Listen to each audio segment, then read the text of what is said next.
विक्रांत का गौरव। यह देश के लिए बड़ी खुशखबरी है कि भारतीय नौसेना को पहला स्वदेशी विमान वाहक पोत मिल गया।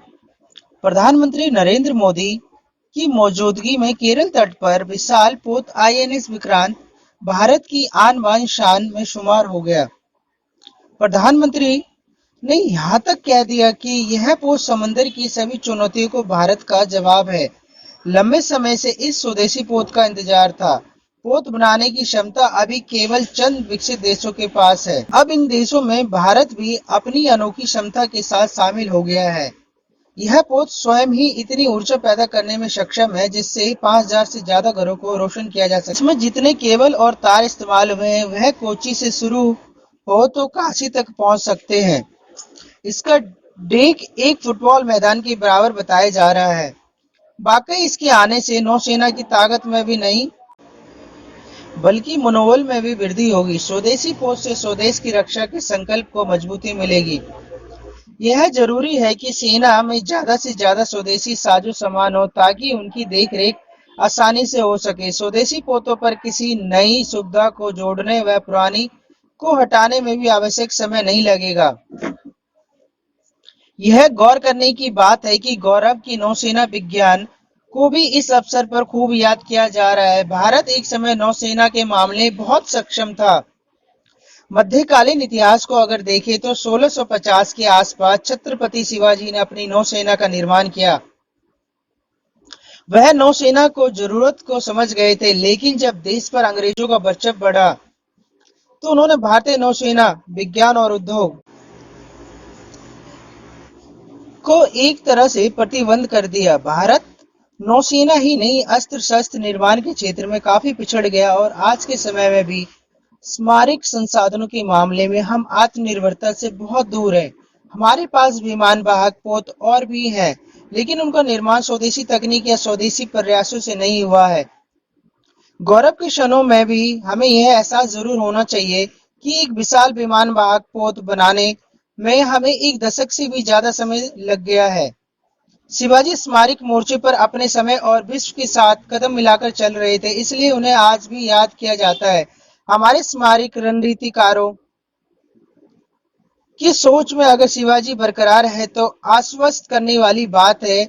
यह अतिरिक्त खुशी की बात है कि नौसेना का ध्वज न केवल बदल गया है बल्कि अब उस पर शिवाजी की छाप दिखने लगी है। हालांकि यह अफसोस की बात है कि गुलामी के दौर के अंत के इतने वर्ष बाद भी नौसेना के झंडे में अंग्रेजों का एक प्रतीक चिन्ह सेंट जॉर्ज कॉर्स शामिल था। आखिर सरकारें गुलामी की इस प्रतीक को क्यों ढोती रही है? क्या ऐसे ही अनेक शर्मनाक प्रतीक अब भी देश पर लदे हुए हैं? नई भारत में गुलाम भारत की कोई चीज बची ना रहे, यह सुनिश्चित करना चाहिए। बेशक आईएनएस विक्रांत का पदार्पण एक आगाज होना चाहिए। भारत में स्मारक निर्माण विकास में तेजी लाने की जरूरत है। भारत जिस तरह से चुनौतियों से घिरता जा रहा है उसमें स्वदेशी तैयारी और जरूरी हो गई है।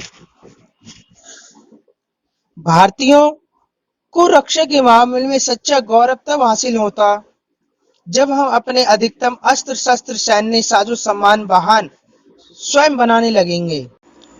आईएनएस विक्रांत नौसेना को मिला बाहुबली। आईएनएस विक्रांत शुक्रवार को नौसेना के बेड़े में शामिल हो गया। विक्रांत का अर्थ विजय और वीर होता है और ये जहाज अपने नाम के अनुरूप है। ये जहाज अत्याधुनिक सुविधाओं से लैस है। यह देश में बने एडवांस लाइट हेलीकॉप्टर के अलावा मिग 29 के लड़ाकू विमान सहित 30 विमान संचालित करने की क्षमता रखता है। विक्रांत की लंबाई 262.5 मीटर लंबाई और 18 मंजिल की बराबर ऊंचाई है। 22,000 कक्ष बनाए गए हैं। इनमें चालक दल के लगभग 1700 सदस्य रह सकेंगे। एक अत्याधुनिक चिकित्सा परिसर बनाया गया है। एयरक्राफ्ट ले जाने में सक्षम है। यह युद्धपोत एक बार में सब कुछ स्वदेशी विमान के लिए युद्धपोत स्तर की स्टील डीआरडीएल और Steel Authority of India Limited ने तैयार किया। 23,000 ton steel, 25,000 kilometre electric cable, 150 kilometre के बराबर पाइप और 2,000 बल्ब तैयार हुए। भारत की 50 बड़े औद्योगिक निर्माता जैसे बेल और व्हील इस एयरक्राफ्ट कैरियर के निर्माण से जुड़े रहे। 100 से ज्यादा मध्यम और लघु उद्योगों ने भी इस पोत पर लगे स्वदेशी उपकरणों और मशीनरी के निर्माण में मदद की। नौसेना के संगठन युद्धपोत डिजाइन ब्यूरो WDB ने युद्धपोत को डिजाइन किया। 23,000 करोड़ रुपए की लागत का 80-85% वापस भारतीय अर्थव्यवस्था में ही लगा दिया। सिर्फ 4 देशों के पास ही है ऐसी क्षमता। INS विक्रांत 40,000 टन वजन वाला विमान वाहक जहाज है। दुनिया में केवल अमेरिका, रूस, ब्रिटेन और फ्रांस के पास ही 40,000 और इससे ज्यादा वजन वाले विमान वाहक जहाज का निर्माण करने की क्षमता है। विक्रांत 20 मिग 29 लड़ाकू विमान और 10 हेलीकॉप्टर को ले जाने में सक्षम है। 2017 में INS विराट के रिटायर होने के बाद भारत के पास केवल एक विमान वाहक जहाज INS विक्रमादित्य है।